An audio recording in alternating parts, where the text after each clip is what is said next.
My name is Gene Galbraith, and it is my distinct pleasure to be interviewing an actual incontinence patient. The patient who I'm speaking of is standing to my left, and his name is Matthias Michael Rupert. Oh my God, I gotta go! Okay, incontinence occurs in many types of people, mostly the elderly, pregnant women, and infants. But the only people in which it is normal is infants, so I have an interview with an infant right now. So Matthias, how long have you had this problem of incontinence? Oh, pretty much my whole life now. Is that bad? To me, if I was incontinent my whole life, I don't think I'd be very happy. And right now, you do not look happy to have incontinence. Well, it's not so much the incontinence. It's I'm kind of wet, and after a while that gets uncomfortable. Otherwise, you get used to being incontinent. So the chafing involved with having a wet bottom is the main factor in which makes you unhappy. For the most part, it's not so much the bottom, it's more the front area that chafes. That's horrible. So, what is the most uncomfortable part of incontinence? Like I said, it's the chafing of the front. That's horrid. So what about the social stigma attached with being incontinent? Does that play a factor in your mental well-being? There's a stigma? Yes, there is a social stigma in the United States. So you're saying this doesn't affect you? I didn't even know there was. I'm kind of ashamed now. You look ashamed. Well, what can I say? Alright, you can't eat the microphone, dude. Okay, you can eat the microphone now. You gotta step on my legs when you're talking. I'm sorry.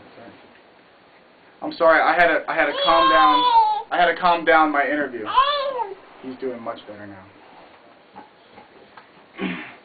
So what measures do you take to prevent incontinence at your age? Well, there's a whole lot of eating things, but, you know, that's not such a good idea. So do you implore the use of maybe diapers to help control your incontinence? I wouldn't say they control it, but they collect it really nice. And wearing a diaper, does that make you feel uncomfortable when you go out in public and you have this big, bulky diaper on? Most people, they can't handle that. Well, because they're just not as cool as me. So you think it's a fashion statement to wear a diaper? Very interesting. So what bothers you more, urinary incontinence or bowel incontinence? Oh, urinary, definitely. Bowel isn't so bad. It kind of warms you up a little. So you're saying you like the texture of feces on your bottom? It's not so much the texture as it is just, you know, the warmth. I can relate. Okay.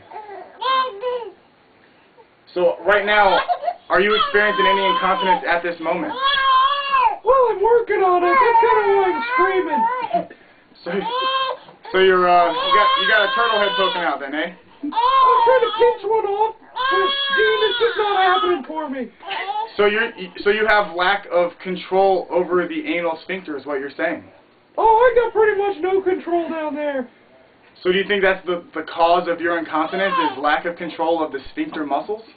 Well, that, and I'm not too much sure there's another way to go about this whole thing. What exactly do you mean? Well, you know, this is the only thing I know. I don't know what you just said. This is the only thing that I know. Are you deaf? No, I am not hard of hearing, thank you. Well, Matthias, you have been the best interview that I've had all week, and I appreciate you sharing your time with me. Thank you, and have a nice night. Yeah.